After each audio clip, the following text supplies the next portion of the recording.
Hello అండి, అందరికీ నమస్తే అండి. ఏపీ రాష్ట్ర వ్యాప్తంగా ఉన్నటువంటి నిరుద్యోగులకు చదువుకొని ఇంట్లో ఉద్యోగం లేకుండా ఖాళీగా ఉండేవారికి భారీ శుభవార్త అండి. ఏంటంటే ఆ శుభవార్త సచివాలయ ఉద్యోగాలు అయితే రిలీజ్ అయితే అవుతున్నాయి. సో ఈ వీడియోలో మనము ఎంత శాలరీ అనేది వస్తుంది, ఈ సచివాలయంలో ఏమేమి ఉద్యోగాలు ఉన్నాయి, ఎన్ని రకాల కేటగిరీ ఉద్యోగాలు అయితే ఉన్నాయి, పూర్తి వివరాలు, ఎప్పుడు అప్లై చేసుకోవాలి, ఎక్కడ అప్లై చేసుకోవాలి, దీని గురించి క్లారిటీగా చెప్తాను. దానికంటే ముందు ముఖ్యమైన విషయం అండి, మీ కుటుంబంలో ఆర్థిక సమస్యలతో ఇబ్బందులు పడుతున్నారా, అప్పుల బాధలతో ఇబ్బందులు పడుతున్నారా, ఎంత చేసినా ఏమి చేసినా సంతానం కలక్క ఇబ్బందులు పడుతున్నారా, అలాగే విదేశీ ప్రయాణం ఆగిపోతుందా, ఆస్తి తగాదాలు, అప్పుల బాధలు, కుటుంబ సమస్యలు ఏదైనా సరే గురూజీ గారు సీతారామరాజు గారండి పరిష్కారం అయితే 100% అయితే చేస్తారండి. మీరు నమ్మకంతో స్క్రీన్ పైన కనిపించే ఒక చిన్న కాల్ చేస్తే చాలు, గురువు గారు నమ్మకంతో మీ సమస్యకు పరిష్కారం అయితే చేస్తారు. గురువు గారు మీ దగ్గర వందల్లో వేలల్లో కూడా డబ్బులు అయితే తీసుకోరు. కేవలం 101 రూపాయితో మీకు ఉన్న సమస్యలన్నీ కూడా పరిష్కారం అయితే అయిపోతాయి. సో ఇదన్నమాట. మరి లేట్ చేయకుండా వీడియోలోకి అయితే వెళ్ళిపోదాం. ఏపీ రాష్ట్ర వ్యాప్తంగా ఉన్నటువంటి ఎవరైతే చదువుకొని ఇంట్లో ఖాళీగా ఉన్నారో వారందరికీ కూడా ఏపీ రాష్ట్ర ప్రభుత్వం, కూటమి ప్రభుత్వం ఉద్యోగాలు అయితే ఇస్తున్నారు. అవి కూడా సచివాలయ ఉద్యోగాలు.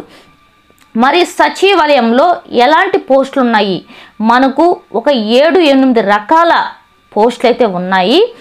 దీనికి కావాల్సిన క్వాలిఫికేషన్ ఏంటి, అసలు ఏం చదివి ఉండాలి, శాలరీ ఎంత ఇస్తారు, దీని గురించి నేను స్టెప్ బై స్టెప్ పూర్తిగా క్లియర్గా క్లారిటీగా చెప్తాను. సో దట్ ఎవరు కూడా స్కిప్ చేయకుండా చివరి వరకు చూడండి. వీడియో నచ్చితే తప్పకుండా లైక్ చేసి మన ఛానల్ని కొత్తగా చూస్తున్నట్లయితే సబ్స్క్రైబ్ చేసుకోండి. మీరు సబ్స్క్రైబ్ చేసుకోవడం వల్ల గవర్నమెంట్ నుంచి వచ్చే ప్రతి అప్డేట్ కూడా నేనైతే మీకోసం అందిస్తానండి. సో దట్ అందరికంటే ముందు మన వీడియో అయితే మీరు చూడొచ్చు. ఓకేనండి, మరి లేట్ చేయకుండా వీడియోలోకి అయితే వెళ్ళిపోదాం. ఏపీ రాష్ట్ర వ్యాప్తంగా ఉన్నటువంటి చాలామంది ఏపీలో నిరుద్యోగులు అయితే ఉన్నారు. సో ఈ నిరుద్యోగులకు సంబంధించి మనకైతే ఉద్యోగాలు భర్తీ అయితే అవుతున్నాయి.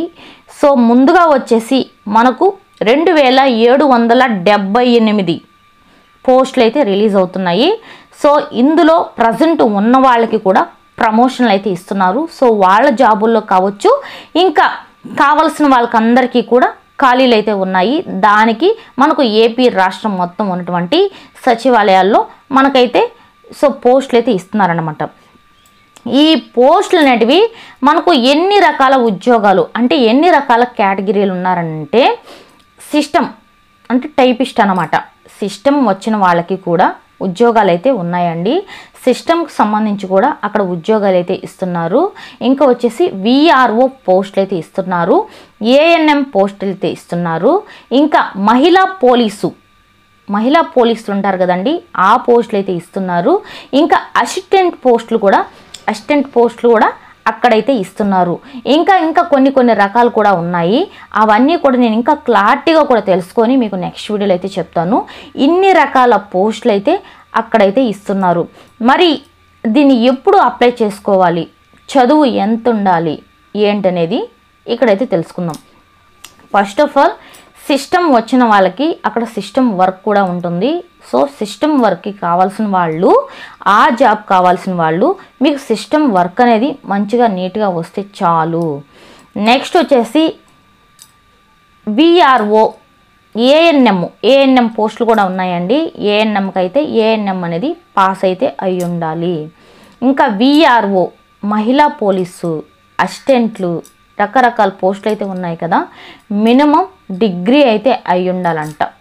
డిగ్రీ క్వాలిఫికేషన్ అనేది పూర్తి అయి ఉంటే మనకు సచివాలయ ఉద్యోగాలు అయితే ఇస్తారు.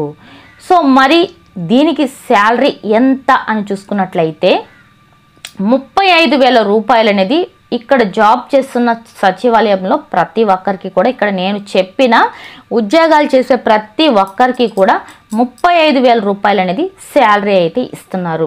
ఈ 35,000 రూపాయల శాలరీలో కొన్ని కటింగ్స్ పోను సో మిగతా అమౌంట్ వచ్చేసి మనకు 31,000 రూపాయలు అనేది మీ బ్యాంకు ఖాతాలో అయితే పడుతుంది. సో మరి దీనికి ఎలా అప్లై చేసుకోవాలి అన్నట్లయితే ప్రతి ఒక్కరి దగ్గర ఒరిజినల్ సర్టిఫికేట్లు అయితే కంపల్సరీగా ఉండాలండి. ఒరిజినల్ ఉంటేనే దీని అప్లై అనేది చేసుకోగలుగుతారు. మరి దీన్ని ఎప్పుడు అప్లై చేసుకోవాలి, ఎలా అప్లై చేసుకోవాలి అని చూసుకున్నట్లయితే నెక్స్ట్ మంత్ వచ్చే నెల సెప్టెంబర్ 15 నుంచి దీనికి అప్లికేషన్ అనేది రిలీజ్ అవుతుందండి. సో ముందుగానే దీనికి సంబంధించిన నోటిఫికేషన్ అయితే వచ్చింది. అందుకే ఈ విషయం అయితే తెలుసుకొని మీకైతే ఇన్ఫామ్ అయితే చేస్తున్నాను. వచ్చే నెల సెప్టెంబర్ 15వ తారీఖు నుంచి దీనికి మనకు అప్లికేషన్ అనేది రిలీజ్ చేస్తారు. సో దీన్ని వచ్చేసి మీరు నెట్ సెంటర్లో అయినా అప్లై చేసుకోవచ్చు, లేకుంటే సచివాలయంలో అయినా కూడా అప్లై అనేది చేసుకోవచ్చు. అప్లై చేసుకుంటే అంటే ఈ ఉద్యోగాలు మనకు కొన్ని వేల మంది, కొన్ని లక్షల మంది అప్లికేషన్ అయితే వేసుకుంటారు. కానీ ఈ ఉద్యోగం అనేది కొంతమందికి మాత్రమే వస్తుందండి, అందరికీ రాదు. కొన్ని వేల మంది, కొన్ని వందల మంది అయితే దీనికి అప్లై అయితే చేసుకుంటారు. సో అంతమంది అప్లై చేసుకుంటారు కదా, మాకు వస్తుందో రాదో అని చెప్పేసి మీరు అనుకోవచ్చు. కానీ ఎప్పుడు అలా అనుకోవద్దు. ఎందుకంటే అదృష్టం అనేది ఉంటే మనం అప్లై చేసుకున్న తర్వాత మనం జస్ట్ ఊరికే అలా అప్లై చేసి వదిలేసినా కూడా మనకు ఉద్యోగం అనేది రావచ్చు. అందుకే ఆ డేట్ వచ్చే ముందు రోజు కూడా మీకు నేను ఒక చిన్న ఇన్ఫర్మేషన్ అయితే ఇస్తాను. ఖచ్చితంగా అప్లై అనేది చేసుకోండి. ఇదన్నమాట సచివాలయ ఉద్యోగులకు ఎవరైనా కూడా దీనికి అప్లై అనేది చేసుకోవచ్చు. వీడియో నచ్చితే తప్పకుండా లైక్ చేసి ఇంకా ఈ వీడియో పట్ల మీకు ఎలాంటి డౌట్స్ ఉన్నా సరే కామెంట్ చేయండి. థ్యాంక్ యూ ఫర్ వాచింగ్ అండి. నెక్స్ట్ వీడియోతో మళ్ళీ కలుద్దాం.